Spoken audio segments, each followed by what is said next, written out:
Greetings, I'm here to do my eyeshadow of the week. This is my version of makeup bag of the week or shop my stash, although I have to say that the whole shop my stash idea hasn't stopped me from purchasing product. I am still purchasing product, but I'm also going back in and using some of the product that I have and rotating it, and that is good.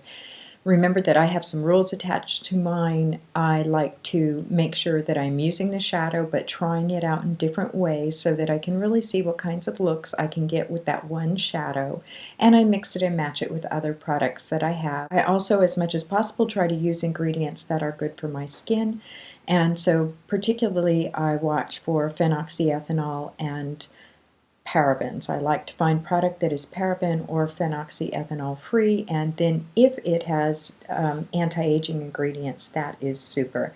And I am continuing to challenge myself to play with natural and organic product. This week's shadow is going to be Makeup Geek's Chickadee. And as you can see, it's kind of golden yellow brown, I'd say almost like a goldenrod color. There it is. And I'm actually already wearing it right there on my eyes today. So I think I'll have fun playing with Chickadee. I like the Makeup Geek shadows, and they fit really nicely into my routine. They do not contain parabens. They do not contain phenoxyethanol.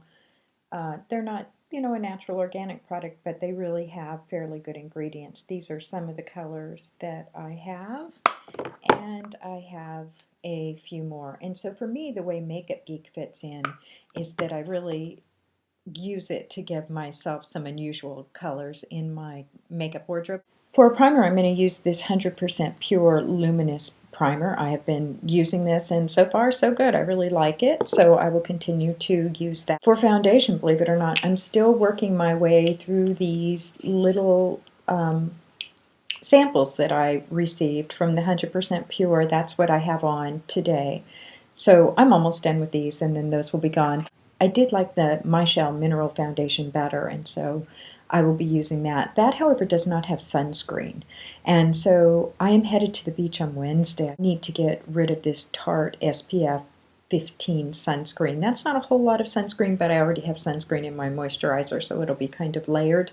So this product, although it has a lot of things in it that are good for you, bam, phenoxyethanol. That's what that red dot for me means. I try to put dots on all my products so that I know. So if you look, Makeup Geek palettes have the green dot.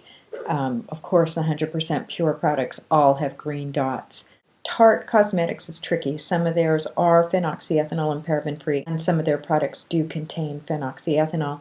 That's the case with the foundation, but I have quite a bit of this. This was expensive, and so this will be a product I'm using. It is difficult, though, sometimes because, for example, I got on sale. I went to TJ Maxx, and while I was there, I looked, and they did have the Balm eyeshadows, and they had them. They were the Shady Lady, two of those. I think it was the original volume and volume 3 maybe. And I looked, and there was no phenoxyethanol and no parabens. I went, yes!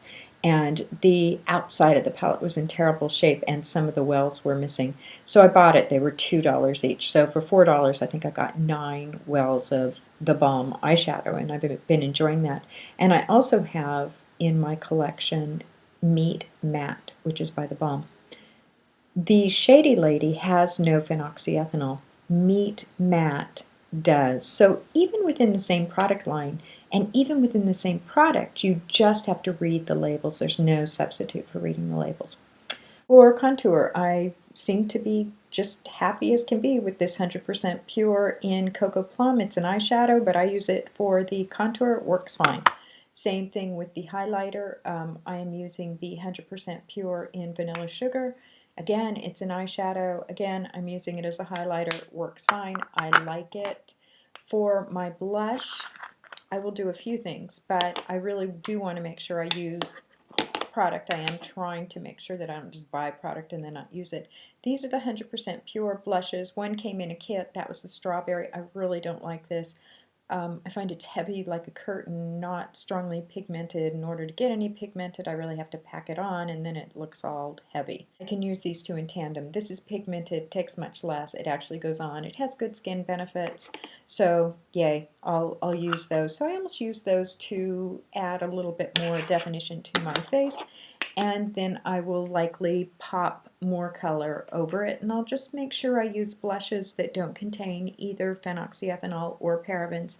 Pretty easy to do because I have a lot of Bare Essentials blush colors. This contains my Bare Essentials blushes. I'll go through them all. Maybe one day I'll do a video and swatch them all and show you what kinds of options I have. But at any rate, and I think I have a few more that aren't in there, but I have quite a few of those, so I'm not feeling impoverished in terms of blush options that don't have phenoxyethanol or parabens.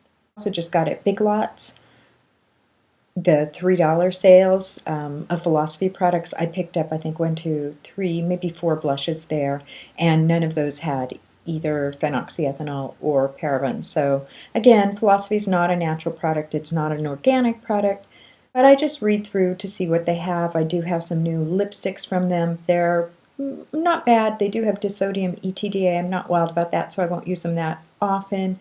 But I do like them, and I will use them. Whew, I'm off track. Well, I have primer, I have foundation, I have contour. I also have brows. I'm kind of working on the face defining products. I am using that 100% pure Cocoa Plum for brows. Last thing is concealing. Concealing, I'm going to continue to use the Tarte, the eraser. Finally feel after 4 weeks I am starting to see some benefits. I do feel like there are fewer wrinkles. That could be humidity. It's not as dry here when it's wickedly cold here. My skin is dry and my under eyes really suffer. And I still have allergies because the house is all shut up and all the dust and stuff is in there. And I continue to use my Bobbi Brown Face Touch-Up Palette, which feels like I will never hit pan on. I've used it for a long time. At any rate, it's a green dot product, and I like it in combination with the Tarte. Okay, so those are all the products that I will use in terms of foundational products. 3 other products that are semi-foundational, I would say. One is the Bare Essentials Lip Liner in Thistle. I always use this, I swear. My story is that it's closest to my lip color if I had lip color, so I find it goes with everything, so I will use that. For lipstick lip glosses, I will continue to reach into my collection. A lot of times I reach for the Bare Essentials Big and Healthy Lipstick. Again, not a natural product, but they do not contain phenoxyethanol and they do not contain parabens. I use them quite regularly. The 100% pure mascara, I get to use that this week. I am still working on Project Mascara Pan. However, on days when I use this Tarte foundation that has phenoxyethanol, I will use this.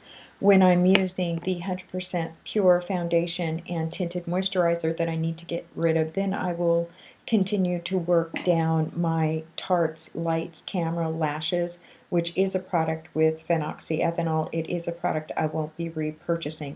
The other favorite product I have is this Tarte Inner Rim Eyeliner, and I do use that a lot. I really do try to limit the number of toxins on my face.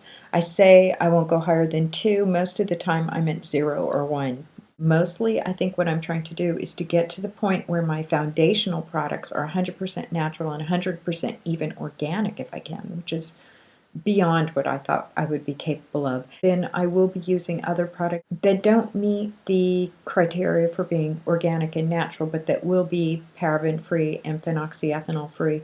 And then on occasion I have my rainy day kit that does have those products in it, mostly with phenoxyethanol. The Laura Geller has parabens.